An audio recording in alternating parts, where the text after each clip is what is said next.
Assalamualaikum warahmatullahi wabarakatuh. Subhanallah walhamdulillah wa la ilaha illallah wallahu akbar la haula wa la quwata illa billahil aliyyil azim. Bismillah lillah billah lillahi ta'ala. Selamat berjumpa kembali dengan akun YouTube channel Latikatan, lalu membahas tentang kesan Allah, Rahman Rahim Allah, tentang rahasia Allah, tentang karunia Allah, tentang rahmat Allah, tentang ridha Allah.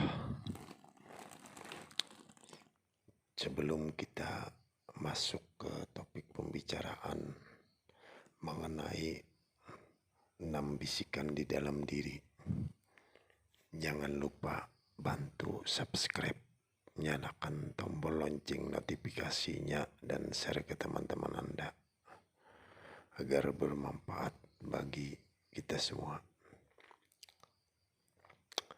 Adapun 6 bisikan dalam diri, Sultanul Aulia Syekh Abdul Qadir Al-Jailani berkata bahwa di dalam hati manusia ada 6 bisikan atau khotir. 1. Bisikan nafsu syahwat. 2. Bisikan setan. 3. Bisikan ruh. 4. Bisikan malaikat. 5. Bisikan akal. 6. Bisikan keyakinan. 1. Bisikan nafsu syahwat. Bisikan nafsu syahwat adalah bisikan yang secara kodrati tercipta untuk memerintah manusia mengerjakan kerjaan yang memperuntukkan hawa nafsu. 2. Bisikan setan. Bisikan setan itu adalah perintah agar manusia menjadi kafir dan musyrik, menyekutukan Allah, menduakan Allah, syirik kepada Allah, berkeluh kesah, ragu terhadap janji Allah Subhanahu wa Ta'ala, cenderung berbuat maksiat, menunda-nunda taubat, dan apa saja yang menyebabkan kehidupan manusia menjadi hancur baik di dunia maupun di akhirat. Ajakan setan ini adalah ajakan paling tercela dari jenis ajakan jelek tersebut. Adapun yang ketiga, bisikan ruh. Bisikan ruh adalah bisikan yang mengajak manusia mengikuti kebenaran dan ketaatan kepada Allah Subhanahu wa Ta'ala, dan juga kepada apa saja yang bersesuaian dengan ilmu pengetahuan hingga menyebabkan keselamatan dan kemuliaan manusia itu baik di dunia maupun di akhirat. Ajakan ini adalah dari jenis ajakan yang baik dan terpuji, membawa manusia itu ke jalan Allah, jalan ihdinas siratal mustaqim. 4. Bisikan malaikat. Bisikan malaikat sama seperti bisikan ruh, mengajak manusia mengikuti kebenaran dan ketaatan kepada Allah Subhanahu wa Ta'ala dan segala yang bersesuaian dengan ilmu pengetahuan, dan juga kepada apa saja yang menyebabkan keselamatan dan kemuliaan di dunia wal akhirat. 5. Bisikan akal. Bisikan akal adalah bisikan yang cenderung mengarahkan pada ajakan bisikan ruh dan malaikat. Dengan bisikan akal tersebut, sekali waktu manusia mengikuti nafsu dan setan, maka manusia terjerumus kepada perbuatan maksiat dan mendapatkan dosa besar. Sekali waktu manusia mengikuti bisikan ruh dan malaikat, maka manusia beramal soleh dan mendapat perbuatan baik di sisi Allah Subhanahu wa Ta'ala. Itulah hikmah yang dikehendaki Allah Subhanahu wa Ta'ala terhadap kehidupan manusia dengan akalnya, supaya manusia mempunyai kebebasan untuk memilih jalan hidup yang dikehendaki. Namun kemudian manusia juga harus mampu bertanggung jawab atas kesalahan dan kejahatan dengan siksa yang akan dijalankannya nanti ila yaumil qiyamah, dan menerima balasan dari amal soleh dengan surga. 6. Bisikan keyakinan. Bisikan yakin adalah nur iman dan buah ilmu dan amal yang datangnya dari Allah Subhanahu wa taala dan dipilihkan oleh Allah Subhanahu wa taala. Ia diberikan khusus hanya kepada para kekasih dari para nabi, as-sadiq, as-syuhada, was-sadiqin. Bisikan yakni itu berupa ajakan yang selalu terbit di dalam sanubari, di dalam batinnya mengikuti kebenaran walau seorang hamba itu sedang dalam lemah, yakni ia akan sampai kepada siapapun kecuali terlebih dahulu menguasai 3 hal. 1. Ilmu laduni.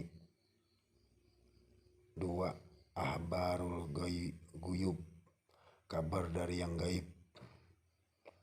3. Asrul umar, rahasia segala urusan. Bisikan yakni itu hanya diberikan oleh Allah Subhanahu wa taala kepada orang-orang yang dicintainya, dikehendakinya. Orang yang dikehendakinya dan dipilihnya yaitu orang-orang yang telah mampu fana di hadapannya, yang telah mampu gaib dari lahirnya, yang telah berhasil memindahkan ibadah lahir menjadi ibadah batin, baik terhadap ibadah fardu maupun ibadah sunnah. Orang yang telah berhasil menjaga batinnya untuk selama-lamanya kepada Allah Subhanahu wa taala. Adapun renungan hidup dari sang Imam Syafi'i, berbekali hidupmu dengan takwa, karena sesungguhnya kalau tak tahu bila malam gelap, apakah kau akan tetap hidup hingga waktu fajar atau tidak. Jadi bekali hidupmu, kata beliau, dengan ketakwaan kepada Allah Subhanahu wa taala. Bila malam gelap atau tengah malam, karena kita tidak tahu umur kita ini apakah masih ada waktu saat fajar. Betapa banyak pemuda di sore dan siang hari ia tertawa sedang kain kapan telah ditenun sementara dia tak menyadarinya. Betapa banyak anak-anak bayi yang diharapkan memiliki umur panjang tapi ternyata jasad-jasad mereka telah dimasukkan dalam gelapnya alam kubur. Betapa banyak orang-orang yang sehat tapi dia mati tanpa sebab, dan betapa banyak orang-orang yang sakit dapat hidup hingga waktu yang panjang. Betapa banyak pengantin yang telah dirias untuk pasangan hidupnya, sedangkan arwah mereka telah ditetapkan kematian pada malam Lailatul Qadar. Jiwa menangisi dunia sementara dia mengetahui bahwa untuk selamat darinya adalah dengan meninggalkan apa yang ada di dalamnya.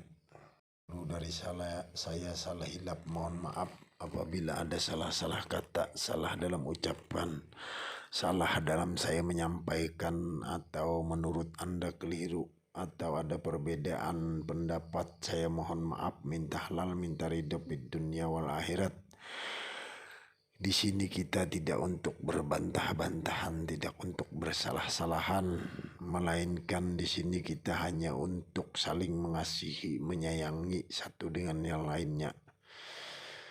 Jadi benar pakai, salah buang. Akhirul kalam, wabillahi taufiq wal hidayah. Assalamualaikum warahmatullahi wabarakatuh. Indonesia harga mati, NKRI harga mati. Cintailah negeri kita tercinta Indonesia Raya ini merdeka. Wassalam. Al-Fakir.